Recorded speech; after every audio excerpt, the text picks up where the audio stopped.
On today's episode of Gathering the Kings. I don't need this like freedom and autonomy so badly. It's not like burning in me that I just like, middle finger to my boss and I'm out the door, right? Like you were able to do both. I left my job, my corporate job, six-figure job when I was 24, but there was a period of time where I was running multiple businesses, like 7 businesses, doing millions of dollars in sales, and I still had a sales job. And so I think that we're either crazy or we're just, calculated is what is the way I think you and I would maybe put it. What's up, everybody? I'm Chaz Wolf, Gathering the Kings podcast. I'm your host, back with another king here on the stage, Brandon Leibowitz. How we doing, Brandon? I'm doing well. Thanks for having me on today. Well, I'm thankful that you're here today. I know that you could be a lot of places, but you want to be here, chatting with us and sharing all of your sneaky goodness around marketing and SEO with us today. So I'm excited for this. I kind of just let the cat out of the bag, but tell us what kind of business that you have, Brandon.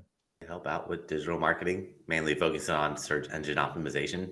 So making sure people show up or websites appear when you're searching on Google. So when you search on Google, there's ads at the top. Those are all paid ads, but right below the ads are the organic, the free listings. And I help businesses get ranked organically so they get that free traffic from Google. Absolutely. Well, this is not a new thing, but someone might be listening here today wondering, why does it even matter? Right? Maybe they already have a business, maybe they already have a great business and they're not ranking. What's the benefit or the value of someone listening today needing to put their position in an organic way at the top? It just gets you more traffic, which in turn converts into more sales and leads for your business. So if you're looking to grow and you want more visibility, then tapping into that traffic from Google is going to really help you grow, because people nowadays, well, majority of people will go to search engines to search for a product, a service, a question, looking for help and looking for answers. And if you're not up there and your competitors are up there, they're taking that traffic away from you, which potentially could be new business for you. So that's the biggest thing, is trying to figure out, do people actually search for my keywords, which you could check using tools like the Google Keyword Planner. It's a free tool, and it'll show you how many people actually search for your keyword every single month, because you might not think people are searching on Google, but then you'll check these tools and you can see that maybe 10,000 people are searching for that keyword every single month. And if you're not up there, someone else is up there taking that traffic away from you, which could be a lot of new business for you. So that's the biggest benefit of getting up there organically, just tapping in that free traffic from Google. Yeah. And obviously there's a process to this, and we can maybe get into some of the semantics, but as far as like, wanting to be in the right places, I mean, what is the difference between someone listening today saying, well, no, I'm going to get known on TikTok, Brandon. I don't want to do SEO. What do you say to a person that's saying, I don't understand SEO? Well, it's all about your audience. So if you're trying to be on social or Google or wherever you want to be, you have to really take a step back and think, all right, I don't need to be everywhere. I just need to be where my audience is at. That's number one. You don't have to be on every platform. You don't have to be on Instagram, Twitter, LinkedIn, Pinterest, TikTok, Google, Amazon. You just really have to take a step back and think, if you were looking for your product or service, where would you go? And that's going to let you know what platforms you need to be on. Like, for example, if we go for like a doctor, I don't feel like many people are going to be searching on TikTok for a doctor or Instagram. Some people might, but the majority of people are probably going to go on Google, find a doctor, and then check them out on social to make sure that it's called social proof, to make sure they're real legitimate business. They have reviews, they have status updates, they're credible, Sure. They're trustworthy. So, but on the other hand, if you're selling like a product that nobody's ever heard of, then people aren't really searching on Google. If you like have a new invention, then social might be a better way for you to go about it. But so you just trying to understand who your audience is and how you can be in front of them, because a lot of people spread themselves way too thin trying to be everywhere, which it's good to have a presence everywhere, but you really need to figure out where your core audience is and how do you really push that as much as possible. That way you're not just spreading yourself too thin, because there's too many places to be, and it really takes a lot of time trying to be on every single platform. And you really just got to figure out who exactly your audience is and where are they. That's the most important thing, I think, with digital marketing. Yeah. Well, I think that you gave a really great example there, really easy for the listener to take, and do it themselves. Where if they themselves were buying their product, or if they were their avatar, how would they go about it? And I think that's a pretty easy explanation to be able to at least start from. Do you find that, because I think that there's a misconception with SEO and lead gen, right? So like you're talking about Google, and I want to be on the rankings, and I'm thinking Google ads potentially as a listener, but that's different than SEO. Give us like what we're talking about here. Yeah, so when you search on Google or search engines, usually there's ads at the top. Those are all paid ads. So anytime you click on those ads, that company is paying Google. Could be a couple cents per click, could be a couple dollars per click, could be a couple $100 just for one click. So the ads, they get quite expensive. That's where you just gotta make sure you're making a positive return on ad spend, that you're making more than you're putting in. As long as you're making more than you're putting in, then it's fine. Like locksmith, they're gonna pay $100 per click because Google knows that if you're searching, you're not gonna care who that locksmith is. You're locked out of your house or your car. You're gonna pick the first one that you find. That locksmith is probably gonna charge you $200. Google's gonna make $100. The locksmith makes $100. So those ones are gonna be a little bit more expensive. And it's just, again, really making sure you're making your money, positive return on ad spend. If so, then I would keep running those ads in conjunction with the organic, the SEO, because SEO is right below it. The free results, there's 10 spots on that first page of Google, or 10 websites that are listed. But SEO does take time. So a lot of people will run ads while they're waiting for the SEO to kick in. And then once the SEO kicks in, then they can kind of scale back on the ads. But if you're still making a positive return on ad spend, I would say there's no real need to turn those ads off. As long as you're making money, just keep pushing it, because the more traffic sources you have, the better off you're going to be, the more you're going to be able to make. And then you're not just reliant on one source of traffic. And if something happens to that traffic source, you're just like out of business. We don't want that to happen. Right. So we want to get traffic from as many different places as possible. But when you search on Google, it's not just websites that appear now. Images appear, videos appear, maps appear. So we want to try to take up as much free real estate as possible on that first page of Google by optimizing all your images. If you have any videos, we want to optimize those videos, which really means putting them up on YouTube, because Google owns YouTube. So when you search on Google, if you see a video in the search results, 90% of the time, it's going to be a YouTube video, because Google owns YouTube and Google only cares about making money. So if you're searching on Google and you don't click on an ad, Google doesn't make any money, and Google wants to make money. So they realized if they put videos in there and it's a YouTube video, you click on it, what's the first thing that appears anytime you watch a YouTube video? There's always an advertisement. So YouTube is making money, which is really Google making money. And I feel like Google's going to push YouTube a lot. Keep pushing it. And I always tell people, like, jump on videos sooner than later, like get a YouTube channel, because people buy off people, and it just puts a face behind your company and really builds up trust. But with SEO, it's really just try to take up as much free real estate as possible on that first page of Google. So images, videos, if you're a local business, we want to get you up on Google Maps. And then that just increases your chances of somebody clicking on you. If someone's searching for your service and your website's ranked there and you have an image, that doubles the chances of somebody clicking onto your website. If you have a map appearing there and you're ranked on the map, that just increases it. So really just want to try to tap into as much free traffic as possible. Yeah, I love that free traffic idea. I mean, it's in essence what we're doing right now, right? We're creating a great conversation and helping a lot of people who are listening, but you and I both are creating an asset that is a video asset that's going to be on YouTube, and it'll be searchable for years and years to come. And so if you understand this game, the free real estate is take it while you can. And of course, there's going to be plenty of other SEO videos out there, or podcast videos out there, but for the right ones that are already in our funnel or already in, a circle of our kind, and they got referred or whatever, they're going to be able to take a look at these assets, as you're saying, on the free real estate side. So love that. You're obviously pointed in your actions, but I want to know a little bit deeper. Like, let's change lanes here for a second. You're running a business and you're helping other business owners, but why? Like, what's the bigger picture for you? What's the burning desire on the inside of you, Brandon? Well, I like watching businesses grow and helping them get to that next level. So seeing them wherever phase they are, if they're just starting off or even more established, but they're not getting that visibility online, just helping them figure out what's going on, how to tap into that free traffic from Google, and just figure out what's going on with their website, and really just trying to figure out how do we get you to that level that you want to be at. And that's really by looking at your competitors and trying to figure out what they've done and incorporating their strategy into your business, but I really like helping other people out. And that's always rewarding, seeing them get to that next level and growing and just tap into that traffic that Google's offering without having to spend a ton of money on paid ads, which again, the ads work, but you have to have a decent sized budget to really push those ads and get some traction.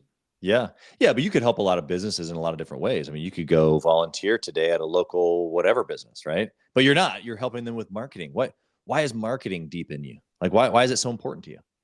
Yeah, just always enjoyed business and went to school for marketing. So thought, or business, yeah, marketing, and thought I want to do marketing. But then I realized marketing is really just selling, cold calling, cold emailing, which is not my main interest. Luckily, I fell into this SEO thing after I graduated from college. First job I got out of school was doing SEO, and I had no idea what it was. They said, "Don't worry, we don't know either. We're going to learn with you and take you to classes and workshops." And then after working there for a few months, just kind of realized this is the future, digital marketing. And that really just piqued my interest because Google changes all the time. So it's not the same thing. It's constantly changing and evolving, and it keeps you on your toes and makes me have to keep learning. So that's a big part. It's not just the same tedious, repetitive task over and over again. It's Google Sure. pretty much changes every single day their algorithm. So that makes me kind of like a detective trying to figure out what's going on. And marketing is just such an important part of business because you could have a great product or service, but if nobody knows about it, nobody can find it, then it doesn't do much good. So you got to push it a little bit, get it going so people actually can find you and learn about what you have to offer. So that's where the marketing comes into play. And that's where I like helping get their message out to the world. That way they can find their website, their product, their service, or whatever they're promoting online. What do you think? You've got a successful business, you've got a team helping you help other businesses. What do you think is a good decision that you've made in business that you can look back on and like precisely go, when I did this, a lot of other things kind of worked in my favor? What was that? Probably hiring people. So delegating more and not trying to be a one person show and take care of everything, but having other people help out gives me more time to focus on more higher level things. So instead of working in the business so much, working on it and growing it, it's probably a big change because it's tough to hire someone. Especially when you're a sole entrepreneur, you're like, all right, I can do it all myself. Why do I want to teach somebody and train someone? It's going to take time. I have to double check their work Right. and make sure they're doing it properly. But once you set up systems and processes and kind of streamline things, it makes things much easier and gives you time back to really work on more important things instead of doing the tedious, repetitive tasks that you could just Right. offload to someone else. Let's focus on the more important, higher picture things that are going to really help you grow and get to that next level that you're trying to be at. Yeah. Tell us about that moment, because I think all entrepreneurs have at least maybe a few moments, but at least one where you were fed up, right? Because you did do it on your own for a while. I know, because every entrepreneur does before we hire and before we see the light, as you've just described. So give me that moment when you were wherever and you had the feeling of no more. I'm hiring somebody. I'm taking the risk. I'm doing it different. Tell us about that. Well, that was probably when I just started getting more and more busy. So after I quit my job a few years ago and I went all in, then I realized, all right, I need a team to help support me because initially I was working full time and I'd pick up a few freelance clients here or there on the side because I was happy to have a full time job after graduating from school and was happy to just make a little bit of extra money by having like one or two clients. But once I really went all in and realized, all right, it's a little bit too much for me to handle because SEO, there's a lot of nuances and technical that go into it. Then I was like, I need to hire somebody, found some people online, tried them out, tested them, and realized, or told them initially, like, I don't mind teaching you because I teach a lot of classes and I teach others. So I was like, all right, I'll just teach you, train you. You don't have to have any experience with SEO, which is probably not the best idea because then it takes me a lot of time to teach and train. And then I have to double check their work. And it actually doubles what I have to do because then I have to teach them. They'll do it, but then I have to go back and fix some mistakes. And that was not the best idea. So then I realized, let me find someone that has some experience, and that made things much, much better where they actually are able to think outside the box, give me ideas instead of me telling them what to do. They're able to give me ideas and we can bounce them off one another and try to see what's going to work, what might not work, but it makes it much more collaborative. So finding somebody that they don't have to be a subject matter expert, but at least having some experience in the field really helped out. And that's made it much easier because initially I was getting frustrated by training all these people and realizing it's taking me time that I was like, maybe I just do it on my own. But once you find somebody good that really understands and knows what you're looking for, that is when you're like, all right, now I can finally relax.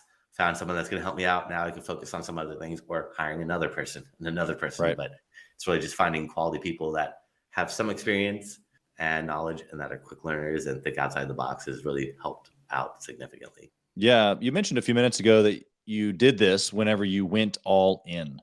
Describe that to us. What does that look like for you? Yeah, that was probably 5, 6 years ago where just realized that I was working at advertising agencies as a director of SEO and realized that I'm making pretty much the same amount that I'm making at these agencies. And that if I just quit my job and gives me more time to focus on growing my business and also more free time, which is probably the opposite where you're working much more, but at least I could pick and choose my schedule and my hours. So that's one nice part about it. But it was taking that leap of faith. I didn't do it initially because I could have done that right when I graduated from college and got that first job out of school. I could be like, all right, I learned SEO. I know what to do and I could do it myself. But I wanted to go the safer route because I wanted to build it up and build it up and build it up before I just jumped ship and built my name up and reputation and reviews and had a decent amount of clients because you never know what's going to happen in the world. And especially what happened a few years ago with the pandemic where I have a lot of local businesses and they had to completely shut down. So I lost over half my clients. And if I just jumped ship right away and had that happen, I probably would have been struggling. Luckily, I built it up to enough where I wasn't struggling completely, but definitely was not an easy point. And that's where I just had to readjust and readapt my business and try to figure out, all right, now that locals closed down, I can't work on any local businesses. Let me focus on other sides of like e-commerce or work from home type of businesses. So that was one thing where you could take the safer route or you could just jump ship and everyone has a different opinion on it. But I just decided to wait a little bit longer and play a little bit safer. That way I just built my brand up and built my company up a little bit more. Yeah. I mean, really, I hear you saying, yeah, you played it a little safer. And yes, I guess technically you did. But what I'm actually hearing you say, maybe you'd agree, is that you played the long game. You said, I'm going to be doing this for a while. And right now I'm just going to do both because I don't need this like freedom and autonomy so badly. It's not like burning in me that I just like, middle finger to my boss and I'm out the door, right? Like you were able to do both because you were playing the long game, which is actually pretty similar to what I did. I mean, I left my job, my corporate job, 6-figure job when I was 24, but there was a period of time where I was running multiple businesses, like 7 businesses, doing millions of dollars in sales, and I still had a sales job. And so I think that we're either crazy or we're just, calculated is what is the way I think you and I would maybe put it. Would you agree with that, or do you have something else to say on that? No, calculated definitely, but also it is nice double dipping too, as long as there's no conflict of interest. So when I was got my first job, they were an e-commerce website. So I would go to like local businesses around my area, like restaurants and like doctors, lawyers, and pick up those clients where there's no conflict of interest. And I'm doing SEO full time at this job. And then after work, I'm doing SEO. So it just helps me learn more about SEO. And as long as there was no conflict of interest, like I'm not going to take an e-commerce business and have another competitor or client that's selling the same type of product because that would not be good. But I definitely enjoyed learning. But yeah, definitely was tough before work, after work, on my lunch breaks, working on my own company, then going back to work full time. It gets tiring, but luckily it was all in the same field. So it wasn't like I was learning multiple tasks and everything just helped learn more or help me grow as a business owner. But it is tough managing both. It was not easy. So I'm glad I just have one job now. Makes it a little bit easier, even though this job is definitely more than 40 hours and it never really ends. But at least I'm able to set I can choose when I want to take breaks and disconnect from the computer for a little bit. Tell us about during that time, when you transitioned to your own business full time, and obviously you had built it up, you had plenty of clients, and so it wasn't like you were, just jumping, off the cliff and let's see what happens. You were really stepping into like the fullness of, okay, I'm gonna pay full attention to what I've got going on over here. But tell us about, was that like a period of time where it was like, oh, I only have to do one and not both, or was it like, oh man, now I get to go like 100 miles an hour on my stuff? Tell us what that period of time was for you.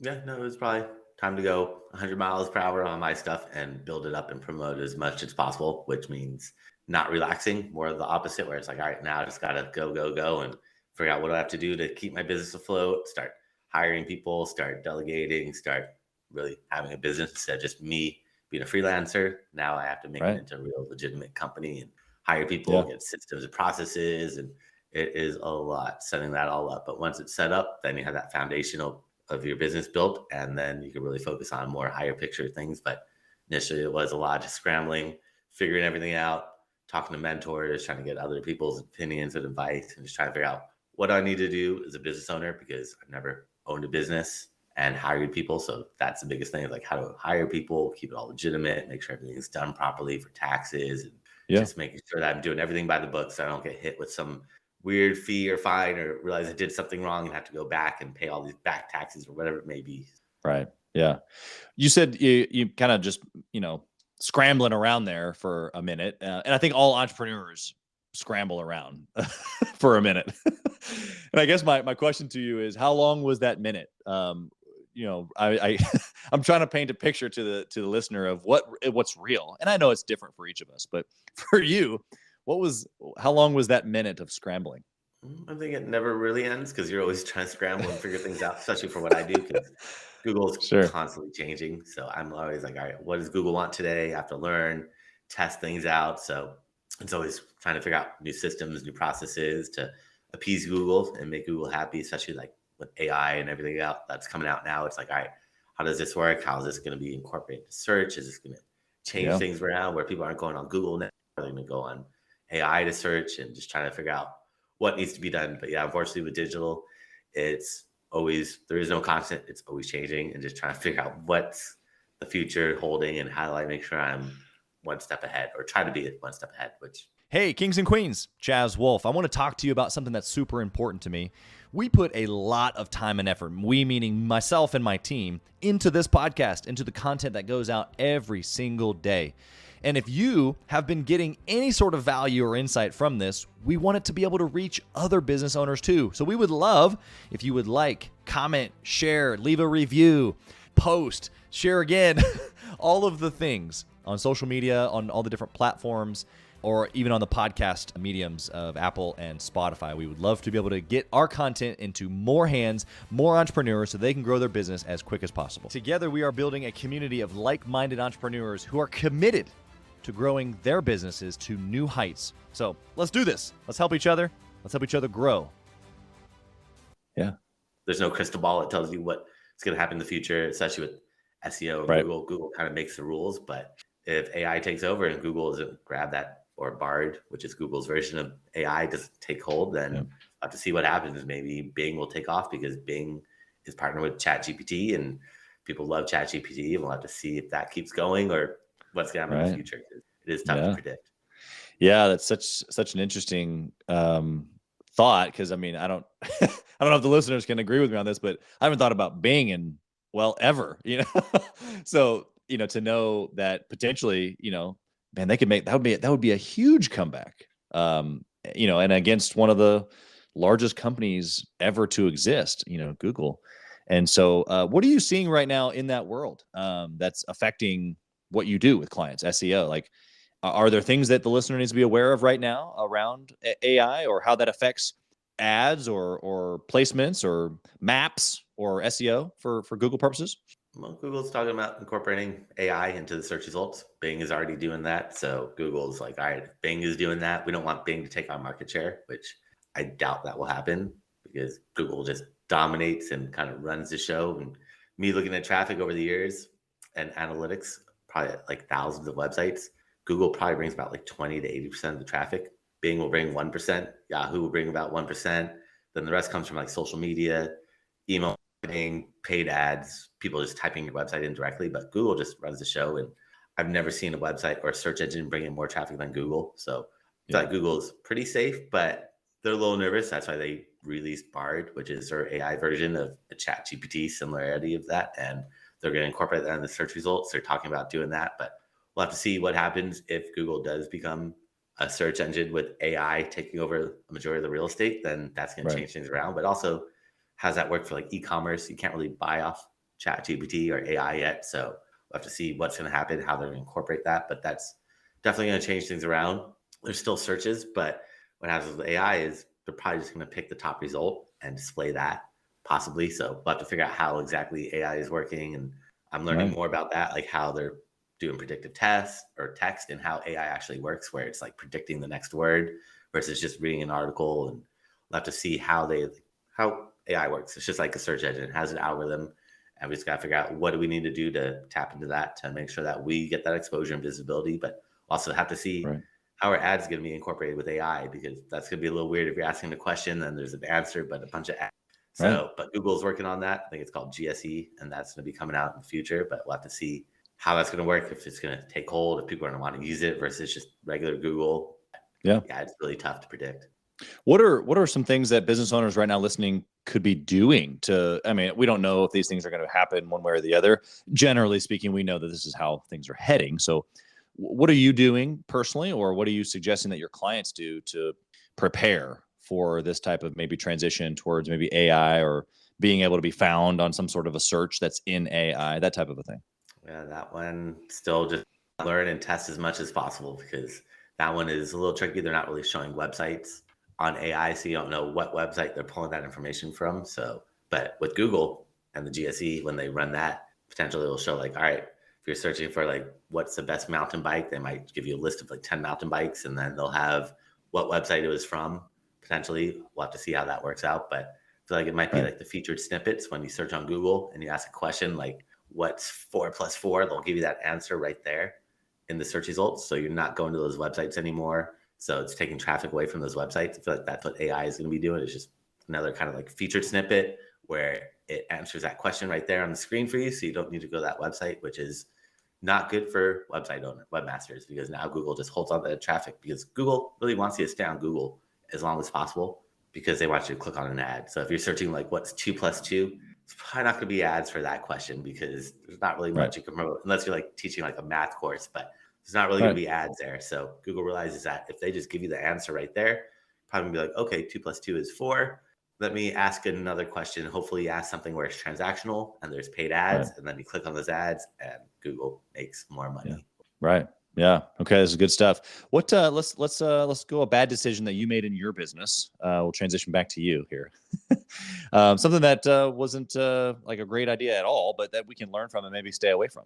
Well, I do SEO and it gets a little complicated. So I post all my information on my website, which I give a little too much information where it gets really technical with SEO and gets a little confusing. So I realized, don't get so technical. Just talk about higher level or like benefits of my service or products or whatever you're promoting, but don't get too granular and in the weeds, because that's there's a lot I could talk about, and there's a lot I could put on my website, which I did, which I had to cut back probably like 80% of my website. And now it's much simpler, easier to read, easier to understand. And that's really helped out a lot. So sometimes overcomplicating things you think is going to be helpful by giving people as much information as possible, but it can get a little too much where people are just like, I'm lost. I don't understand this. So giving them a more higher level little benefits, and then letting them call me or talk to someone on my team where we could better explain the nuances and the technicalities without throwing it on the website, because especially with mobile, people don't want to read a long page, especially nowadays. Attention spans are so short that you got to capture them as quickly as possible with a couple bullet points or a video, something engaging, versus a big block of text with explaining what link building is. It gets a little convoluted. It's a little tough to read through all that. Yeah. Well, and I think it's super interesting how you're talking about how that impacted you with Google, but obviously there's people who don't want to read that. And I know you kind of mentioned that here at the end, as far as like people don't want to go through that, but you started this off by saying that it messed with my SEO. And so, we kind of got two problems here. Is like, number one, the people coming to your website can't, figure out what it is that you do, because it's too much. But then also the actual algorithm, for lack of better terms, of SEO, the readings behind it was getting confused, it sounds like, as well. And so are you saying that for the listener to not only keep things simple for Google, but obviously for people? I mean, we know that, but on the actual Google side, it's better to keep it simple. No, actually, it's better to make it more technical. Well, simple is better, but Google feeds off text. So the more text you have on your page, the easier it is for the search engines to read, understand, know what that website's about. That's why I had a bunch of text, but then I realized you have to balance it out for people and for Google. So for Google, Google feeds off content. So I could have that 1,000 words of text on my page, but put it at the bottom. Don't put it at the very top. And at the very top, it's called conversion rate optimization, optimizing your website for people to get them to convert. So at the top, whatever you see on the screen, that's called above the fold. Majority of people never scroll down on the website. So having all your pertinent information at the top, having like a call to action, a value proposition, like people know what's in it for me, having Yep. like a couple bullet points or video at the top makes it really optimized for people. So then when someone goes to your website, they see what's there quickly, easily. They don't have to read that long block of text, but lower down on the page, you have that big block of text. So it's that balance for the search engines and for Google, because search engines, they can't read images, they can't read videos. I mean, they're getting much better at it, but they still rely heavily on text. The more text you have on every single page of your website, the easier it is for them to read, understand, and really know what that page is about. So that's why I realized I have to have that balance for people and for search engines, where also the more what pages you have, the better off you're going to be. So I used to have a ton of pages for every service I have. Like I do SEO, I could optimize it's called a title tag. I could optimize a meta description. I could do all these really technical things. And I had pages about each one of those services, which is good for SEO, but for a person that doesn't really know SEO, they're like, what is title tag? What is this meta description? So I realized keep those pages, but don't have them in the top navigation. I can have them linked somewhere else, but the top navigation, keep it simple, high level, just what is SEO? What are the benefits of it? Here's some reviews. Here's my contact information. So not getting too cluttered and just trying to get that balance for people and for search engines, which is tough. And a lot of web developers are like, we don't want to put all this content on the website. It's going to make it look ugly and cluttered. And that's where you just got to have that balance. All right, we don't want to put 1,000 words of text on our page, but if we want to rank on Google, we need to put this 1,000 because all our other competitors have 1,000 words of text. And if Google's showing websites with 1,000 words, well, we should be somewhere similar. We don't want to write 100 words because if everyone else is writing 1,000, then you probably need to get a little bit more in depth. I mean, it also depends on what you're writing about. Like if someone's just going back to like something simple, like what is 4 + 4, you probably don't need to get too deep into it. But if you're trying to figure out like, how do I fix my car engine? Then you can probably write a couple 1,000 words, and it's all about just user experience and making sure you provide a good user experience, good quality content. That's what Google's looking at, really. Got it. Yeah, it's good distinction there. And I think that for the listener, no matter what business that they're in, what you're saying is make it aesthetically pleasing and visually stimulating engagement for the person, but don't forget about the technicality for the actual computer behind it all. What business resource? I mean, you're a smart guy. What business resource would you recommend for the listener to go maybe learn about marketing, SEO, Google, AI, anything that you've taken part in that we can put in the show notes for the listeners?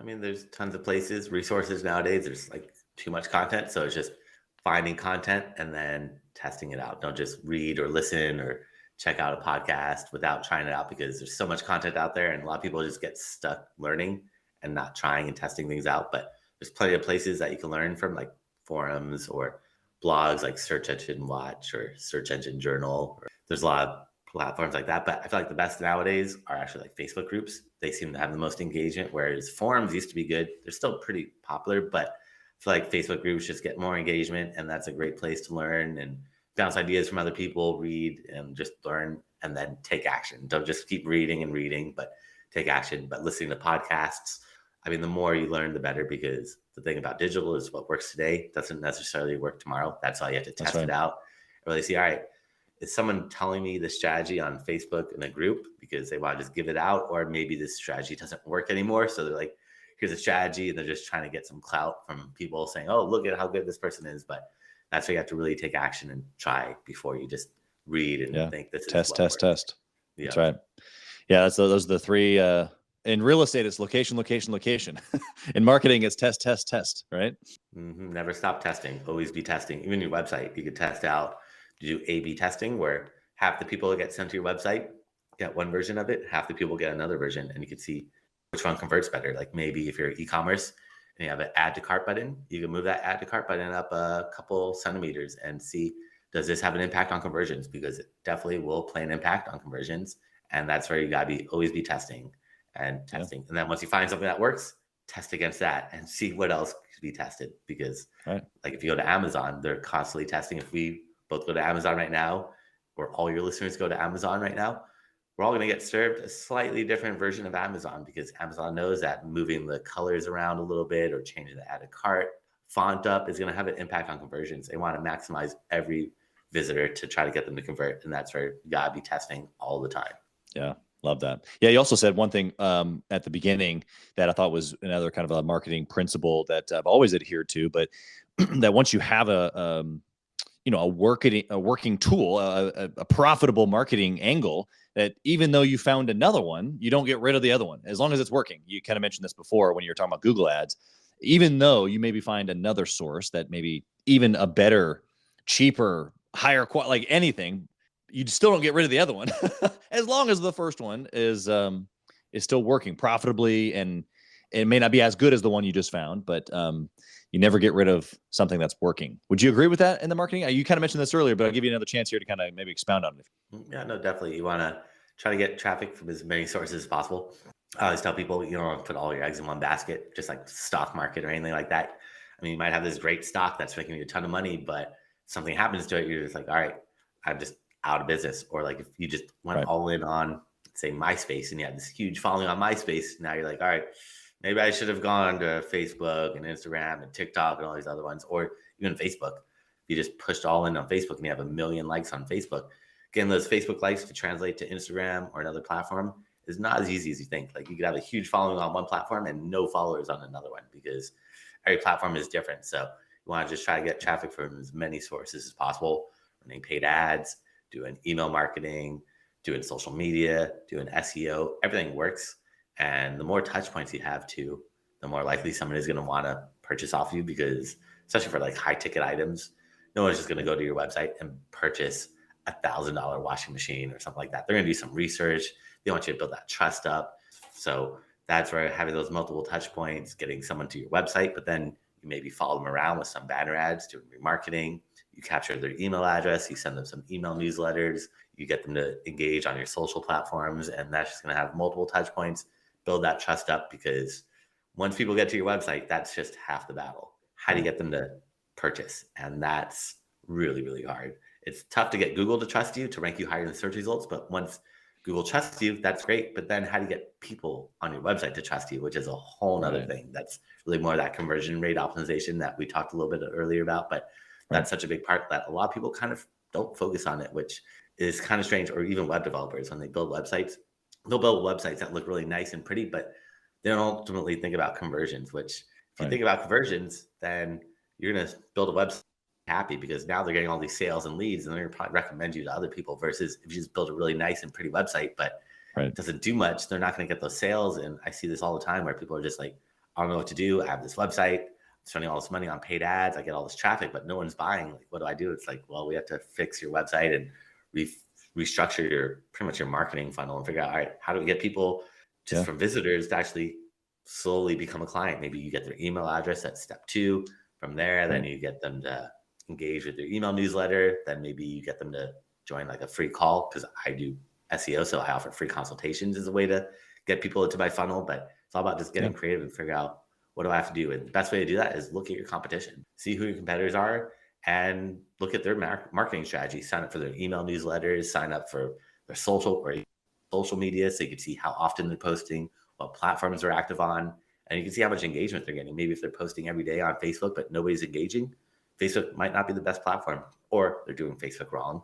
But maybe Facebook isn't where you need to be, and you should check out Instagram. And if you see your competitors posting on Instagram, and they're getting tons of likes and comments and shares, and Instagram might be where your audience is at. So spy on your competitors, and that's going to help you kind of figure out what they're doing to ensure that they get those visitors to convert into sales and leads. Yeah, love that.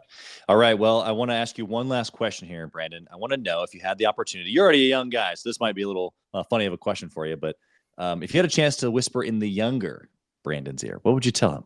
Probably get a mentor sooner than later, because you could do it on your own and you could try everything on your own, but having a mentor definitely helps you speed things up and learn from their mistakes and try to avoid those mistakes. And they'll tell you what's worked from them in the past. So that's where the mentor in the past, they told me, simplify my website, where it was just too much going on, too cluttered. And I was like, I don't think that's a good idea. I got to give people as much information. But once I took their advice and listened to them, then it really helped change my business. So, and being open and receptive to other people's opinions and ideas, and not just being closed-minded because you think this is what's going to work, is a huge benefit. So definitely mentor is probably one of the best things. And if you don't have a mentor, you could go like networking events and find them. But also there's a platform where I teach classes through SCORE, the SBA, and score.org is a great platform where they offer mentors. So if you don't have a mentor and you can't find one, especially nowadays, since everything's online. You don't have to be in these physical locations. You can just go there, right. They'll match you up with somebody, and getting a mentor really helps out significantly. That's awesome. That's a great resource. We appreciate you sharing that. We'll put that in the show notes as well. Brandon, you've been extremely helpful. You are a skilled master at your craft. And so appreciate you sharing some of the secrets of the trade with us. And if the listener wants to learn more about SEO, or even potentially have you work with them, have you design some work that they can get some leads and traffic in, how can they find you? Yeah, so anyone that wants to learn more, I actually create a special gift for them if they go to my website at SEOoptimizers.com. That's SEOoptimizers.com/gift. They can find that there, along with my contact information and a bunch of classes I've done over the years. I've thrown up for free so they could see step by step how to do a lot of stuff that we talked about. And also, if they want to book some time on my calendar for a free website analysis, they can book some time on that page as well. That's awesome. Well, we'll definitely put all that in the show notes, as well as the gift link, so that they can easily access that. We appreciate you doing that for our listeners. You've added already a ton of value here just in your skilled insights. And so appreciate your time. Blessings to you and all that you're doing here and building in 2023. Thanks for being here, Brandon. Thanks for having me on today. Thank you for listening to Gathering the Kings today. I hope that you were able to pull out a few nuggets to go apply into your business right away. More importantly, though, I hope that you're realizing that it takes more to be successful than just being by yourself, doing it all on your own, carrying the weight all by yourself. What I have realized, not only in my own journey from multiple businesses and multiple different industries, and now interviewing over 200 or 300 other very successful 7, 8, and 9-figure business owners, is that it's tough to do it alone. And so Gathering the Kings exists to bring together successful entrepreneurs. In fact, we are putting together 1,000 kings, specifically, who are grateful but not done. We're intentionally assembling kings who fight tooth and nail for their business, family, and communities. And here's what we believe, that in the pursuit of excellence in those areas, that it ignites within us the responsibility to govern power and forge a lasting legacy. So if that relates and resonates with you, and you know that you need people around you, sharp, qualified, other very successful business owners, I want you to go to gatheringthekings.com. I want you to take a look at what we're doing and see if it makes sense for you to be part of our pursuit to 1,000 kings. Talk soon.